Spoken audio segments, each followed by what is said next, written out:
Hi again, and welcome back to Platonic Soul. And I hope you've been well. Today I'm going to be talking about what is probably the main source of the power of Plato's philosophy to change our lives. It's also one of Plato's most important contributions, in my opinion, to the history of thought. I'm talking about his theory of the unconscious mind. And by the end of this video, I hope to have shown you why his theory points us to a deeper happiness than science can. Of course, Freud has this widespread reputation today as the discoverer of the unconscious.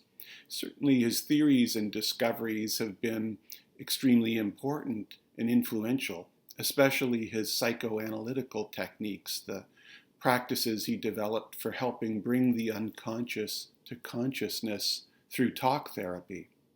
But the history of the unconscious is, of course, more complex than that. For one thing, that humans seem to have a kind of thinking of which we are unaware or are not entirely aware was already coming to be increasingly talked about in the late Victorian world in which Freud came of age. We've seen, for example, how William James wrote of the unconscious mind as something already fairly widely accepted in his 1902 book, Varieties of Religious Experience. But more than 2 decades before that, in 1878, Friedrich Nietzsche had written about the unconscious mind in his book, The Gay or Joyous Science. And this was while Freud was still a university student. And I can't help quoting it here because I just find it sort of interesting. For the longest time, Nietzsche wrote, conscious thinking was regarded as the only thinking there is. It is only now that the truth dawns upon us that the greater part of our intellectual activity goes on in us unconsciously and imperceptibly. Later in the same book, Nietzsche writes, we could in fact think, feel, will, and remember. We could likewise act, and he puts it in quotation marks, in every sense of the word.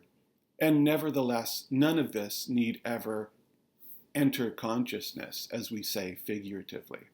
I guess he means figuratively because with consciousness, we're not talking about a physical space that, one enters into. The whole of life would be possible without it seeing itself in a mirror, so to speak. Just as even now, the greater portion of this life goes on without this mirroring. And indeed, even much of our cognitive, affective, and volitional life, however offensive this may sound to an older philosopher. I'm not myself convinced that thought is really or fully thought exactly if it's not conscious. But on the other hand, of course, it's hard to be human and not recognize that there must be a kind of cognition going on inside of us that escapes our notice. I think this Freudian concept of primary process is quite fascinating and I think quite useful. It's that there's a kind of thinking, a kind of processing, let's say, that goes on in us unconsciously by means of symbol rather than concept, which is what we see at work in dreams, of course, in art and in religion, or at least, religion minus theology. So anyway, there was scientific theorizing about the unconscious mind before Freud. But on top of that, of course, I think it's beyond debate that this modern speculation represents really just the tip of a massive iceberg, that there's been some sort of notion of the unconscious probably among all the world's peoples, probably for about as long as human consciousness itself has existed. It seems probable that as long as there's been human consciousness, there's been some sort of recognition of an other inside of us. The difference, of course, is that this kind of knowledge of the unconscious has itself existed in a kind of fascinating sort of primary process or symbolic way. It's been represented through myth, for example, as the realm of the dead, and in so many other ways. Often I think we see it come up by means of different images even within the same culture. For example, in ancient Greece, we see suggestions of the unconscious in Hades, but also, of course, in this really kind of stunning play I talked about a few episodes earlier by Euripides, the Bacchae, in which Dionysus seems to represent, in a way, the principle of the psyche's unconscious drives. But we really have in Plato, I think, an enormous leap forward. In Plato here too, the unconscious is conveyed through a myth, but the myth fits into a philosophical system that basically brings it out of what Freud would call primary process, such that the whole thing can work as a source of reasoned hope in a way that I really don't think anything else does. Neither these myths that you find all over the world that suggest the unconscious, nor modern theorizing about it. At the heart of Plato's theory of the unconscious, you might not be surprised, is eros. And Platonic eros, by the way, and I can't help but give you a few quotes here too, was enormously influential on Freud's concept of the sex drive, his massive widening of the scope of human libido that was so influential and has also been ridiculed. Actually, Freud explicitly acknowledged his debt to Plato more than once, and I myself am indebted to Jonathan Lear's book titled simply Freud. That came out in 2005, and there was a second edition in 2015. I'm indebted to Lear for drawing these amazing quotes to my attention. Freud wrote in one book, for example, "Anyone who looks down with contempt upon psychoanalysis from a superior vantage point should remember how closely the enlarged sexuality of psychoanalysis coincides with the eros of the divine Plato." And in another book he wrote, "What psychoanalysis calls sexuality was by no means identical with the impulsion towards a union of the two sexes or towards producing a pleasurable sensation in the genitals. It had far more resemblance to the all-inclusive and all-embracing eros of Plato's Symposium." And then finally, elsewhere he writes, "In its origin, function, and relation to sexual love, the eros of the philosopher Plato coincides exactly with the love force, the libido of psychoanalysis." I myself actually don't believe the coincidence is exact. It's remarkable, but I don't think it's exact, as Freud wrote. Insofar as Freud believed himself to be doing science, he must speak about eros as finding satisfaction in concrete objects. I mean, not necessarily things, but through, let's say, delimited pathways, and in a world in which good and evil are taken to be human inventions. They're outside of the scope of science because there's seem to be a kind of subjectivity to these concepts. But as we've seen for Plato and this long Platonic tradition, there's a sort of riddle at the heart of eros, in that its ultimate object is not an object, but rather the very transcendence of the subject-object divide that we live in the everyday.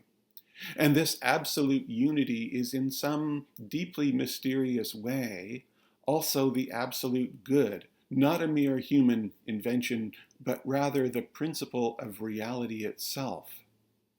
As we saw, Freud recognized that humans have, or seem to believe they have, experiences of transcendence like these.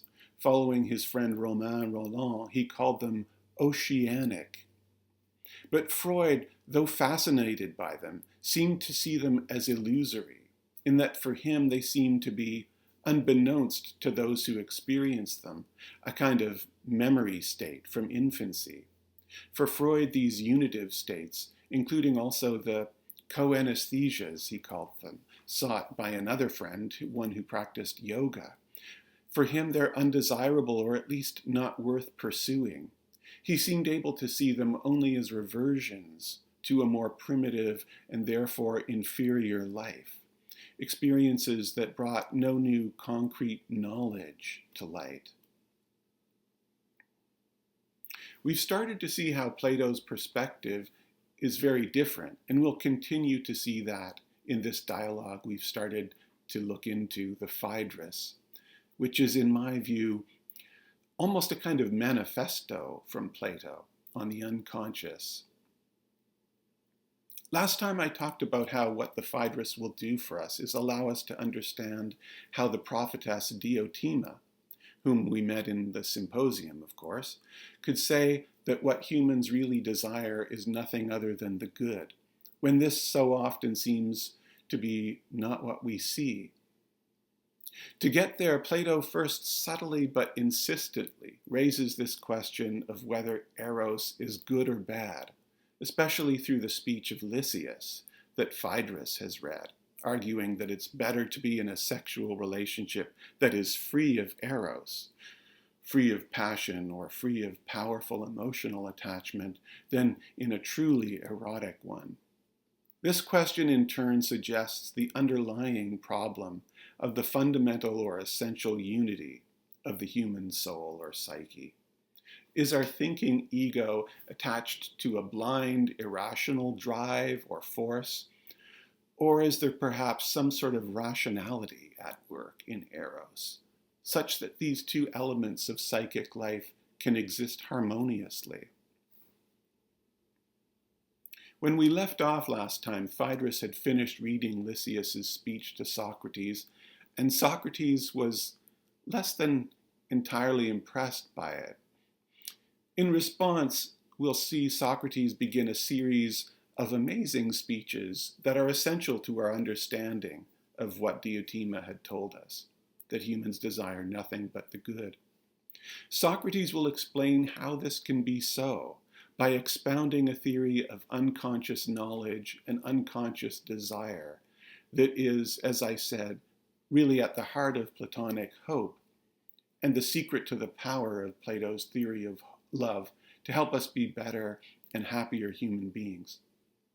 As we saw in the Republic and Symposium, Plato couples together in this amazing way sort of contrary views of eros. On the one hand, bringing out first its apparent irrationality in a first speech that's actually fairly similar in content to Lysias's, but then ultimately coming back in a second one that redeems it, that shows us how eros is in fact the secret to a better and happier life. And we see this already subtly in the way Socrates dismisses Lysias's speech, I think. There's a sense here already of the fundamental unity of the self behind its apparent self-division, a kind of trust that feeling, inspiration, this subjective sense of oneness of self will lead to truth. He says, I've heard better somewhere. Perhaps it was the lovely Sappho or the wise Anacreon, or even some writer of prose. So what's my evidence? The fact, my dear friend, that my breast is full and I feel I can make a better speech, even better than Lysias's. So it's his intuition that's telling him this. And I can't help but quote from Sappho herself here. Of course, we can't know what poem or poems of hers Socrates had in mind, but there's one, actually a fragment of a complete poem, that to me wonderfully prefigures Socrates' speeches here, in getting across first this sense of the apparent irrationality of eros, and then second of this whole other side. And the fragment runs this way.